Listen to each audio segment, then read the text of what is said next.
Indonesia adalah negara berpenduduk muslim terbesar di dunia. Berdasarkan data statistik penduduk Indonesia, dari sekitar 237 juta jiwa, 87,18% diantaranya memeluk agama Islam. Dengan jumlah penduduk muslim yang banyak ini, tentu kebutuhan akan produk-produk halal sangatlah besar.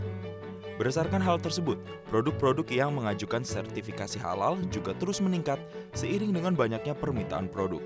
Khususnya bagi umat muslim yang menginginkan agar setiap produk yang dibutuhkan telah memiliki sertifikasi halal, memenuhi standar kelayakan, dan sesuai dengan syarat-syarat kehalalan menurut agama Islam. Assalamualaikum warahmatullahi wabarakatuh. Pemirsa, kembali lagi dalam program Syariah Economic Talk with Gunawan Iyasdi bersama saya, Zakia Arfan. Dalam episode kali ini kami akan membahas tuntas mengenai sertifikasi halal.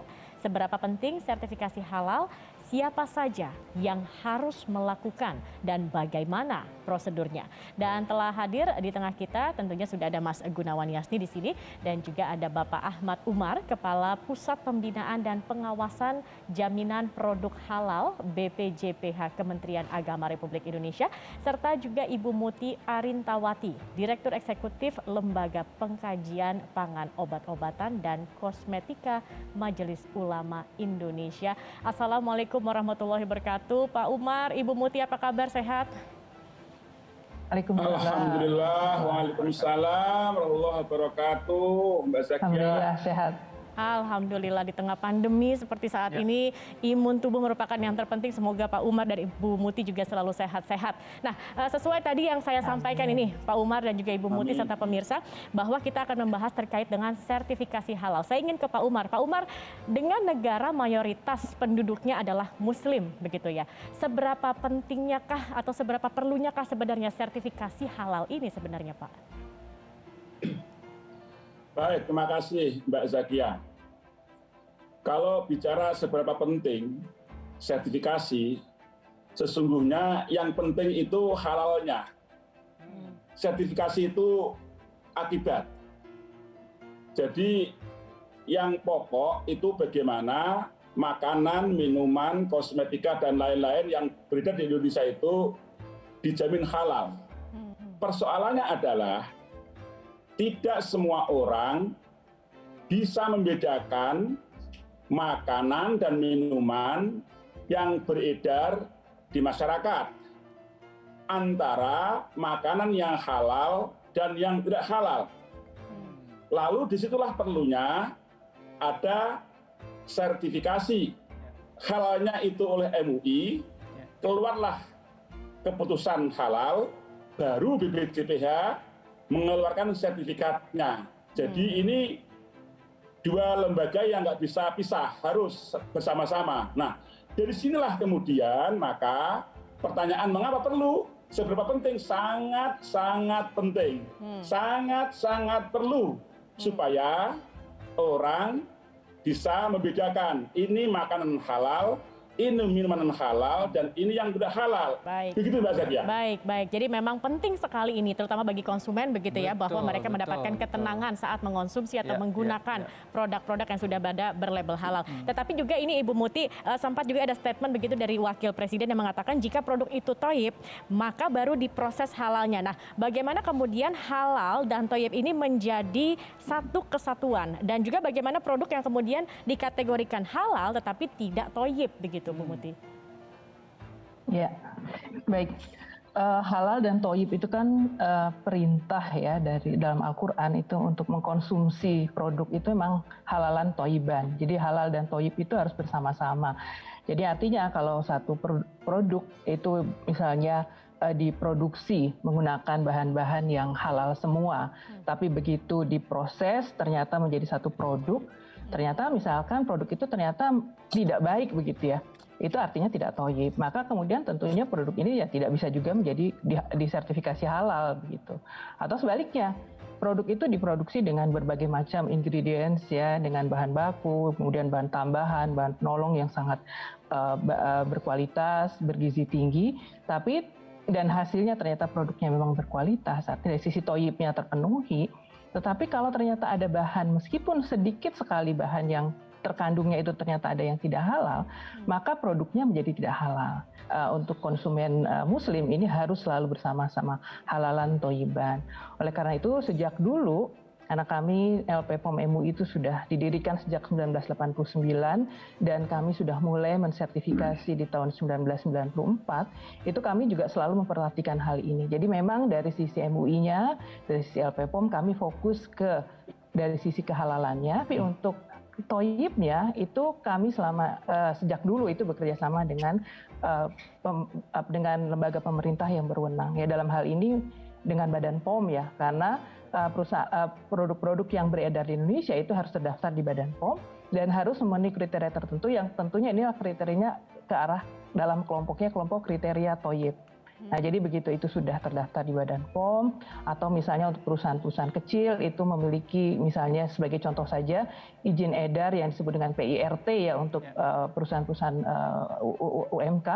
Nah, ini kemudian itu artinya dari sisi toyibnya itu sudah ada yang menjamin ya, jadi dari sisi lembaga pemerintah sudah ada yang menjamin. Nah kemudian MUI akan memperhatikan dari sisi halal, jadi ketemu tuh halalan toyiban ketemu, sehingga begitu sertifikat halal dikeluarkan, nah itu sudah memenuhi dua aspek tadi, aspek halal dan aspek toyibnya bersamaan, jadi tidak bisa dipisahkan antara dua hal tersebut. Baik, jadi ini memang halal dan toyib seperti yang Mas Gunawan sering juga sampaikan, begitu ya. Ini adalah sebuah satu kesatuan, tidak bisa terpisahkan. Karena memang perintahnya di dalam surat Al-Baqarah 168, di situ Allah katakan kepada seluruh manusia, ya ayuhan nas, kullu mimma fil ardi halalan toyiban katanya. Jadi harus memang halal dan toyib.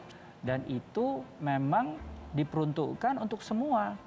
Jadi kalau kita bicara sertifikasi halal, tentu tidak bisa hanya kepada produk-produk yang masih besar dikeluarkan atau diproduksi oleh perusahaan-perusahaan besar, tapi juga harus merambah kepada UMKM begitu ya, yang kecil-kecil, dan tentu dalam hal ini semuanya kita jadikan fokus, tapi tentu ada pembedaan. Nanti kita mungkin akan lebih asik bicara mengenai sertifikasi, sertifikasi. Bagaimana kemudian alurnya, prosedurnya, begitu betul, kan. Tadi juga disampaikan oleh Mas Gunawan bahwa sebenarnya semua begitu ya Mas, tidak hanya produk makanan, tetapi juga seluruh produk sebenarnya ini harus disertifikasi halal. Betul. Nanti kita lanjutkan perbincangan ini pemirsa, karena kami harus jeda pariwara terlebih dahulu. Tetap bersama kami di Syariah Economic Talk with Gunawan Yasni.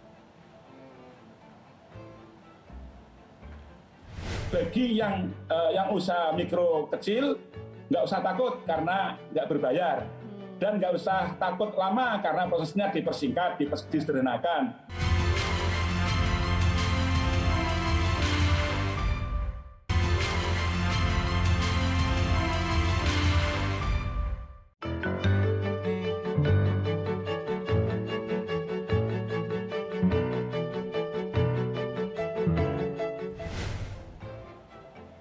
Baik, kembali lagi bersama kami di Syariah Economic Talk with Gunawan Yasni. Nah, Mas Gunawan, kita lanjutkan nih perbincangan. Saya penasaran, mungkin juga banyak pemirsa yang saat ini menyaksikan begitu, yang kemudian mungkin memiliki usaha dan berpikir akan mensertifikasi produk-produknya, begitu kan. Nah, Pak Umar mungkin bisa menjawab nih Pak Umar, sebenarnya bagaimana alurnya, prosesnya, dan kalau tidak salah ini ada yang berbayar dan tidak berbayar begitu ya, Pak Umar. Ini mungkin bisa dijelaskan agar pemirsa juga lebih memahami untuk sertifikasi halal ini.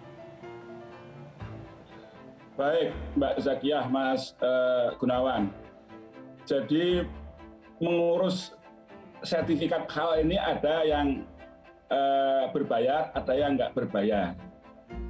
Tetapi yang tidak berbayar bukan berarti itu kemudian seolah-olah nggak penting, sama-sama pentingnya.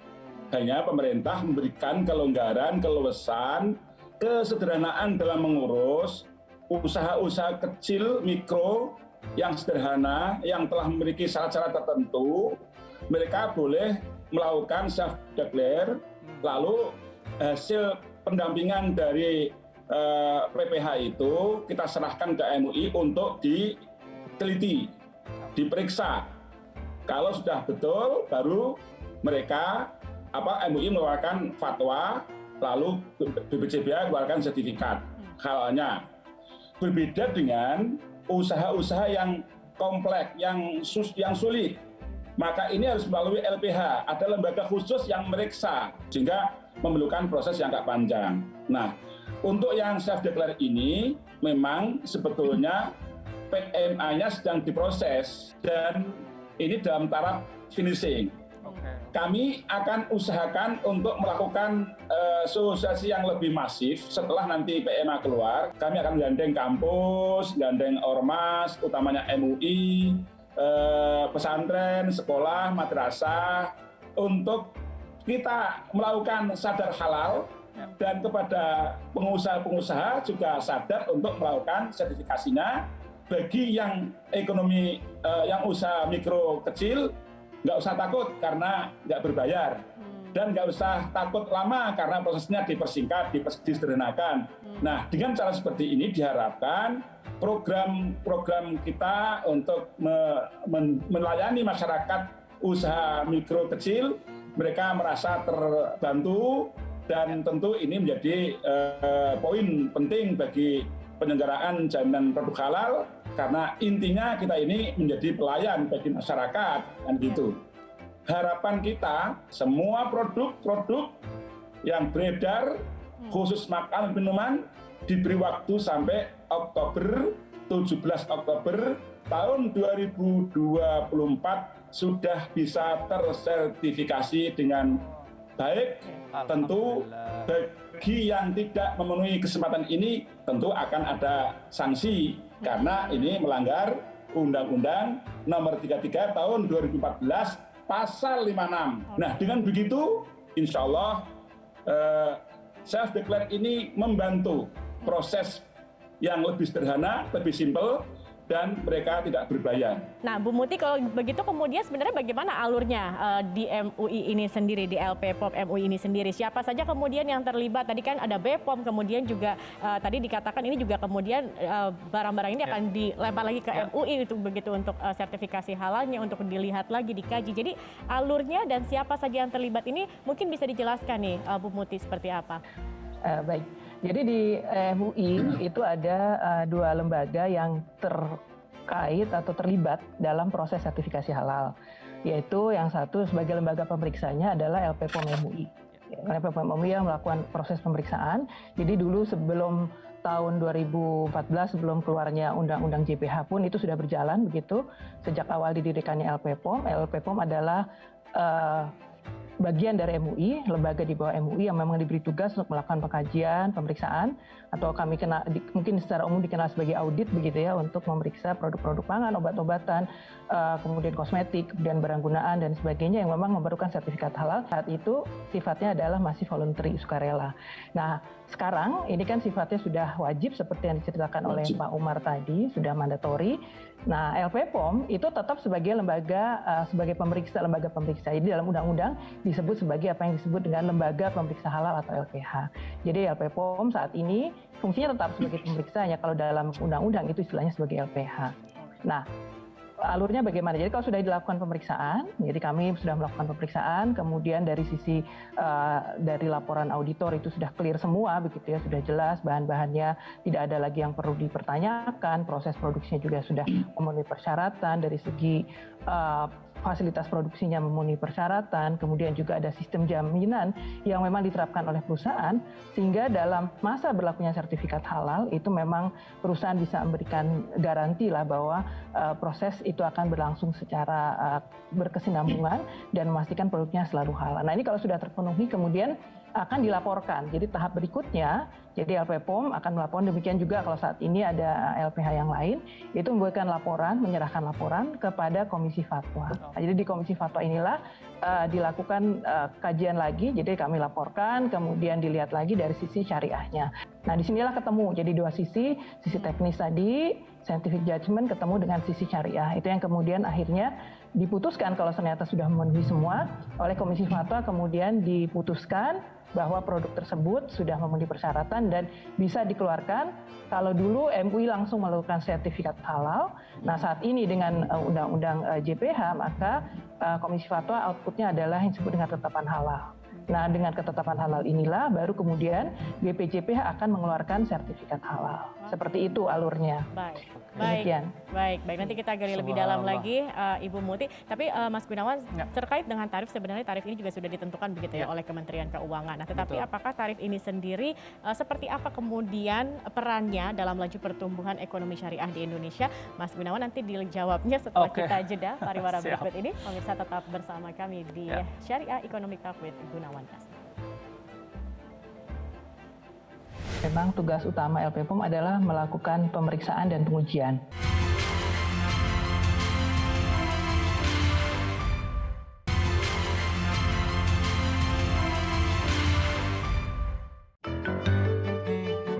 Menteri Keuangan Sri Mulyani Indrawati resmi menetapkan tarif layanan jaminan produk halal pada Badan Penyelenggara Jaminan Produk Halal atau BPJPH, Kementerian Agama. Untuk biaya sertifikasi produk halal di Badan Penyelenggara Jaminan Produk Halal di kisaran Rp300.000 sampai dengan Rp5 juta. Untuk pelaku usaha besar atau pelaku usaha luar negeri, biaya sertifikasi halal bisa dikenakan 150% lebih tinggi dari tarif batas layanan. Sementara untuk pelaku usaha mikro dan kecil atau UMK, tarif layanan pernyataan halal, tarif layanan perpanjangan sertifikat halal, dan tarif layanan penambahan varian atau jenis produk dikenai tarif Rp0 atau digratiskan.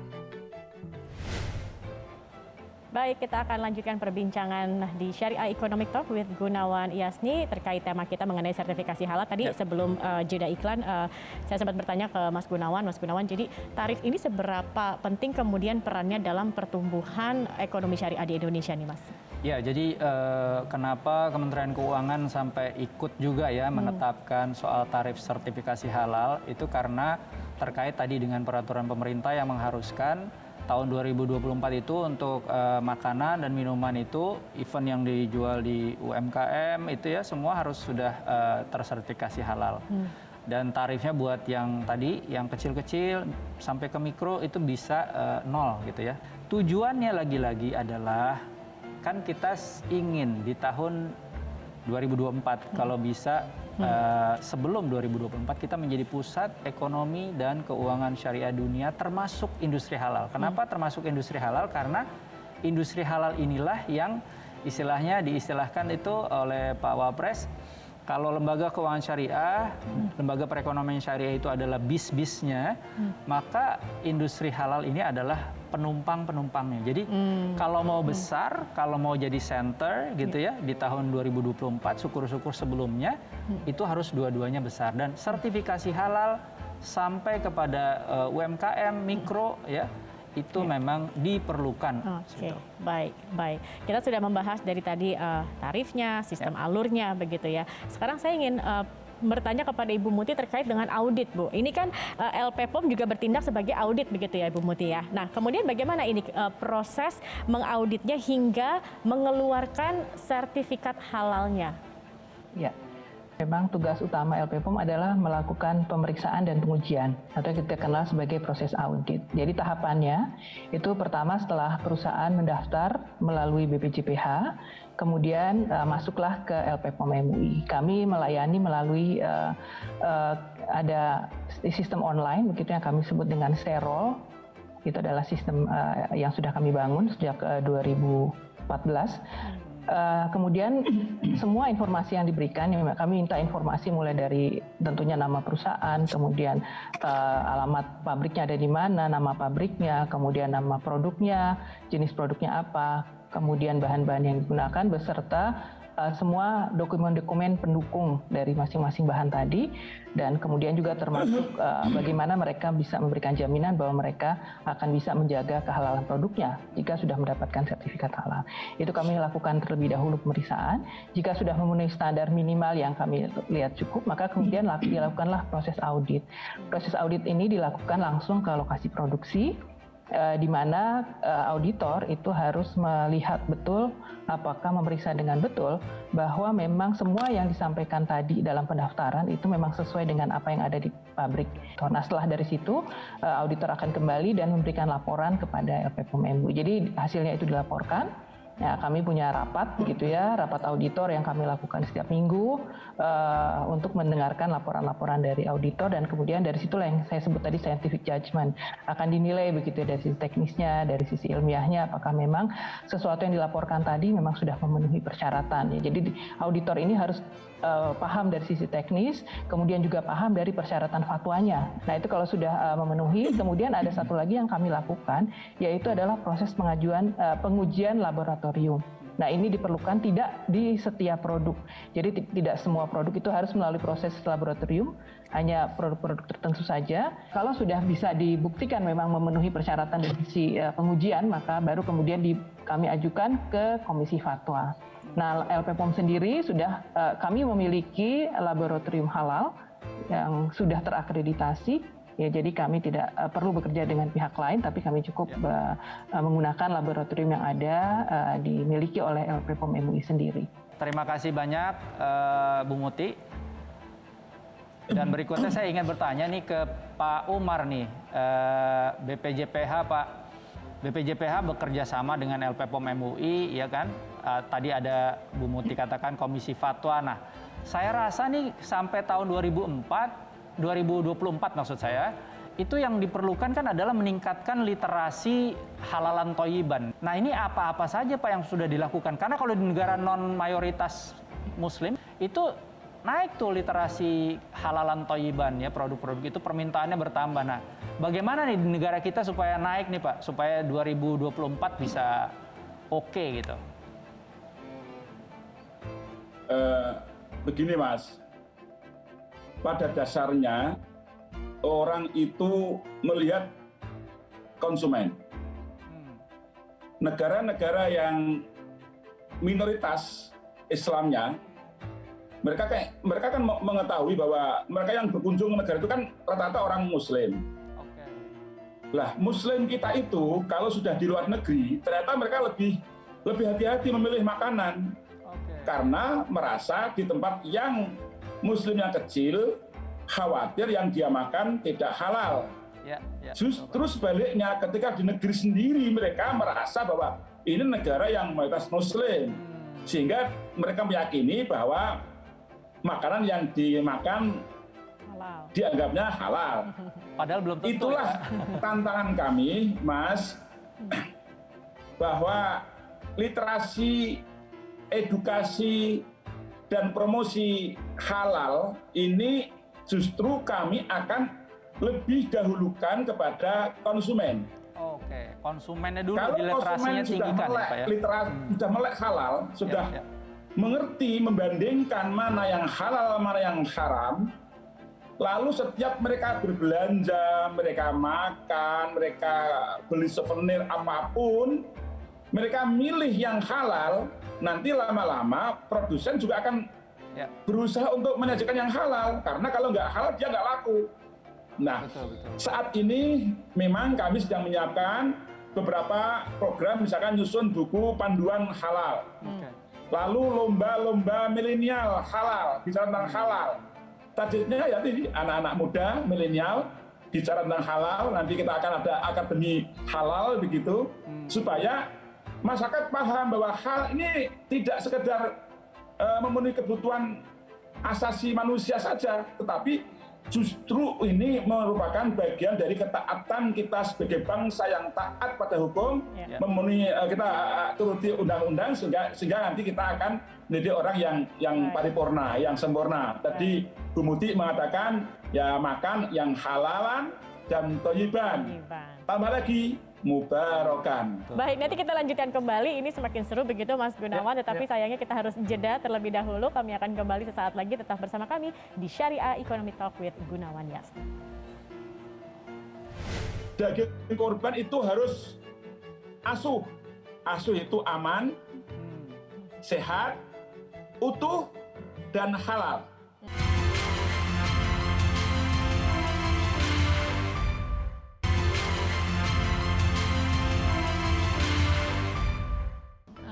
Sertifikasi halal, kita konsen dari awal, memang dari 20 tahun yang lalu kita sudah harus punya label halal. Karena ya label halal itu apalagi sekarang ya, sekarang orang udah konsen banget untuk masuk ke satu tempat dan mereka sudah berani bertanya halal atau enggak ya gitu. Kita bisa menjadi daya tarik gitu. Dari toko kami, kalau kami punya label halal itu menjadi daya tarik ke teman-teman yang mau datang, dan mereka begitu melihat ada halalnya, respeknya pasti lebih jauh. Baik, pemirsa, masih bersama kami di Syariah Economic Talk with Gunawan Yasdi. Kita lanjutkan kembali perbincangan ini karena semakin menarik begitu ya. Karena selama ini mungkin yang terpikirkan, oh sertifikat halal kita sudah mayoritas muslim, udah pasti halal begitu. Tapi ternyata perannya sangat penting. Betul. Kemudian juga tadi kita lihat bahwa pemerintah juga sudah memiliki program dan target yang juga luar biasa begitu ya Mas Gunawan ya. Jadi kalau dilihat sebenarnya sertifikasi halal ini memang consumer driven. Karena konsumen yang harus, oh saya pengen halal. Tapi di sisi yang lain kita juga punya cita-cita kan, pengen jadi industri halal yang mendunia dengan ekonomi dan keuangan syariahnya. Nah ini penting. Pentingnya adalah bahwa seluruh eksporter kita, seluruh produser kita juga dalam mengekspor produk-produk halalnya ke dunia itu tersertifikasi, sehingga teridentifikasi dengan jelas bahwa kita adalah insya Allah nanti adalah the biggest halal producers gitu di global begitu ya. Nah ini memerlukan sertifikasi halal. Jadi dua sisi sebenarnya, memang ini consumer driven, tapi at the same time kalau kita mau menjadi the biggest halal producer, maka juga harus ada kesadaran dari produser-produser yang memang sudah halal certified product ini untuk membesarkan ini yang kami ekspor adalah produk-produk yang sudah tersertifikasi halal. Jadi memang bukan hanya untuk masyarakat Indonesia yang memang mayoritas muslim, kemudian juga untuk para wisatawan mungkin yang datang ke Indonesia, dan juga bagaimana produk-produk yang akan diekspor ini juga sudah tersertifikasi kehalalannya. Dan itu tidak mahal untuk yang UMKM. Tadi kan sudah dijelaskan oleh Pak Umar dan Ibu Muti kan. Baik. Nah Pak Umar, kemudian ini kita sekarang ini kan juga salah satunya terkait dengan Idul Adha ini ya, yang akan beberapa saat lagi kita akan menghadapi Idul Adha. Nah ini kemudian bagaimana untuk menghadapi Idul Adha pada tahun ini? Ya pandemi, kemudian juga terkait dengan kehalalan dan lain-lain. Ini bagaimana nih Pak Umar? Baik, terima kasih Mas Gun dan Mbak Zakia. Pemerintah telah menetapkan tanggal 3 sampai tanggal 20 Juli itu pembatasan ketat. Maka hasil rapat koordinasi kami kemarin dengan Menko PMK, Menko Perekonomian yang bahas tentang pelaksanaan Idul Adha yang terkait dengan kurban. Jadi kami menganjurkan kepada masyarakat Muslim yang akan melaksanakan penyembelihan kurban. Pertama, kami menganjurkan apabila di tempat-tempat masjid musola yang akan menyelenggarakan penyembelihan hewan kurban itu tidak bisa menjamin tentang terlaksananya protokol kesehatan yang ketat, maka kami sarankan untuk menyembelihnya diserahkan ke rumah pemotongan hewan (RPH). Nah, kenapa begitu? Supaya masyarakatnya terhindar dari penularan COVID. Lalu ketentuan yang lain adalah kalau memang masyarakat setempat ingin melaksanakan Idul Kurban menyembelih sendiri di tempat di lingkungannya, pertama harus dijamin tidak ada kerumunan dan harus mengedepankan keamanan dan kesehatan masyarakat. Daging yang disembelih harus habis dibagi pada hari itu dan tidak seperti biasanya masyarakat datang mengambil daging, tetapi panitia yang mengantarkan ke rumah masing-masing masyarakat Muslim yang berhak menerima hewan kurban, daging kurban. Nah, dari sini maka kami anjurkan kepada masyarakat Muslim yang menyelenggarakan penyembelihan hewan kurban, tolong dipikirkan. Kalau misalnya hari ini akan menyembelih 1 sapi, 2 ekor kambing misalnya, bisa nggak membagi hari itu? Kalau nggak habis, maka sebaiknya dibagi 2 hari. Dan perlu diingat ada 4 hari yang dibolehkan untuk menyembelih hewan kurban. Tanggal 10, 11, 12, 13, sehingga jangan sampai menumpuk semua di hari pertama. Lalu yang kedua, kami inginkan agar daging yang disembelih, hewan yang disembelih maksudnya, dagingnya jangan lebih 7 jam belum sampai ke tangan masyarakat. Karena ini akan menjadikan rusak dagingnya. Jadi ada prinsip bahwa daging korban itu harus asuh. Asuh itu aman, sehat, utuh, dan halal. Menarik, baik, terima kasih Pak Umar. Semoga ini juga menjadi masukan ya kepada masyarakat, terutama untuk Idul Adha mendatang, bagaimana kemudian mereka akan menyembelih hewan kurbannya. Sudah ada tata caranya yang disampaikan. Nanti kita bahas lagi ini terkait dengan sertifikat halal, karena kami harus jeda dulu. Pemirsa tetap bersama kami di Syariah Economic Talk with Gunawan Yasni. Jadi satu mimpi sejak awal LPPOM berdiri bahwa pada saat kita masyarakat itu ada dimanapun berada di Indonesia ini, itu dengan sangat mudah mendapatkan produk-produk yang bisa dijamin kehalalannya. Nggak usah mikir lagi begitu ya.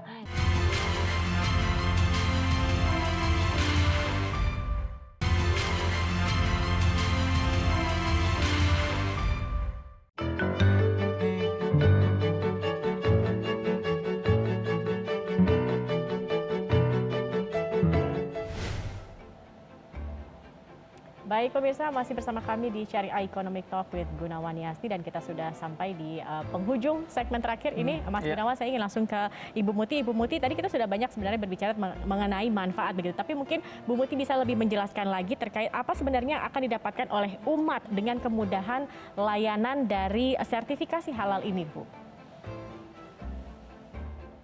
Dengan sendirinya, dengan proses sertifikasi yang mudah, tentunya jumlah perusahaan yang tersertifikasi akan meningkat ya. Jadi artinya target untuk bisa menerapkan jaminan produk halal dengan mandatorinya proses sertifikasi ini akan berjalan menjadi lebih mudah, sehingga akan semakin banyak produk-produk yang bisa disertifikasi. Mula-mula kita di awal adalah kesadaran dari sisi konsumsi pangan halal, kemudian mulai bergerak begitu ke kosmetika, ternyata akhirnya masyarakat pun bisa menyadari bahwa ternyata tidak hanya yang masuk ke tubuh, apa yang menempel di luar pun itu harus bebas dari hal-hal yang terutama disebut dengan najis ya, bebas dari yang najis, sehingga kemudian itu berkembang juga.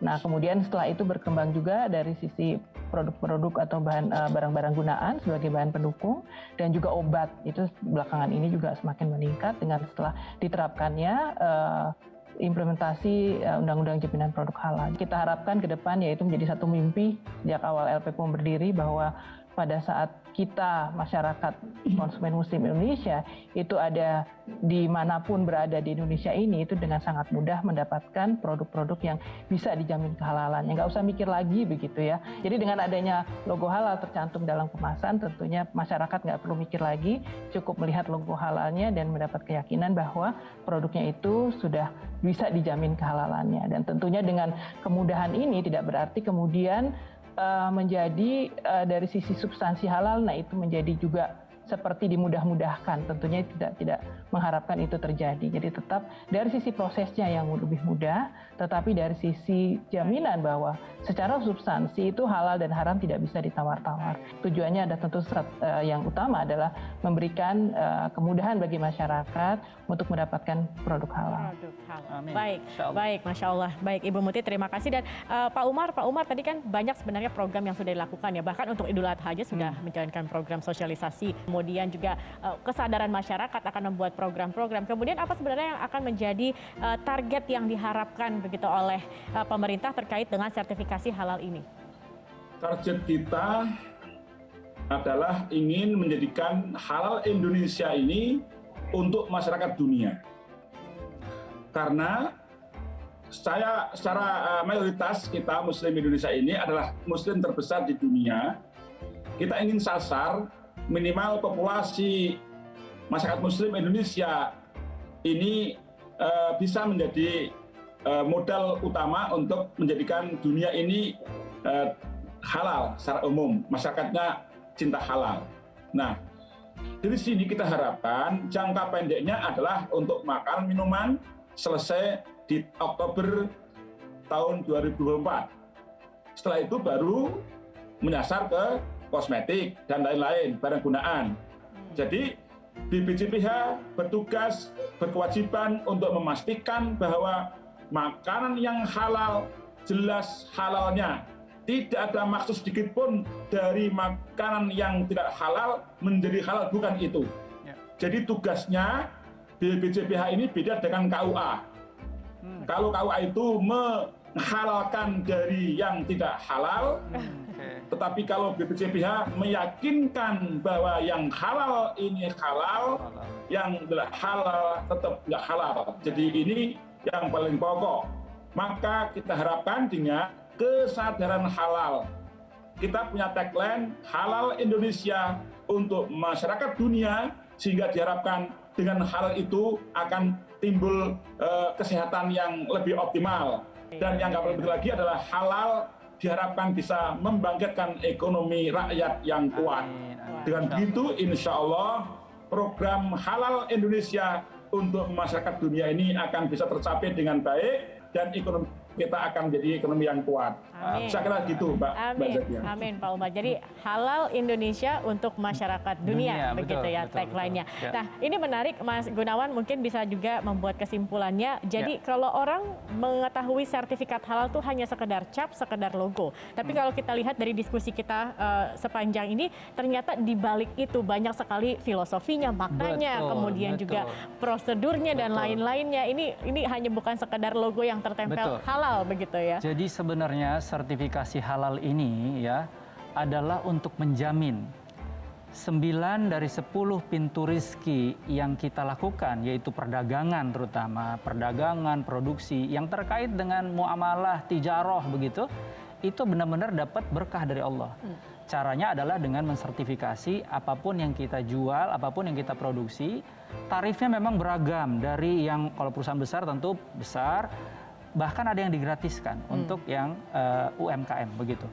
Programnya ada yang lewat hibah dari pemerintah dan ini semua tujuannya adalah untuk menjadikan Indonesia sebagai pusat ekonomi dan keuangan syariah di dunia termasuk industri halal. Harapannya adalah sebelum tahun 2024 kita sudah bisa mencapai posisi kalau tidak paling tinggi ya mungkin at least nomor 2 begitu. Nomor 2. Baik. Terima kasih Mas Gunawan Yasi dan juga terima kasih Pak Umar, Kepala Pusat Pembinaan dan Pengawasan Jaminan Produk Halal BPJPH Kementerian Agama Republik Indonesia, Ibu Muti Arintawati, Direktur Eksekutif LPPOM MUI sudah bergabung bersama kami. Dan pemirsa, demikianlah tadi perbincangan kami pada episode kali ini. Semoga pembahasan hari ini dapat memberikan wawasan sekaligus pembelajaran untuk memacu semangat Indonesia maju menjadi kiblat ekonomi syariah dunia di masa depan.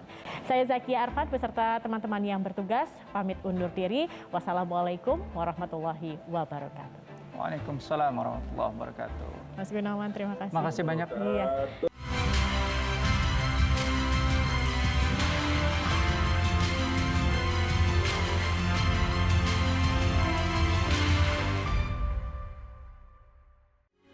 Metro TV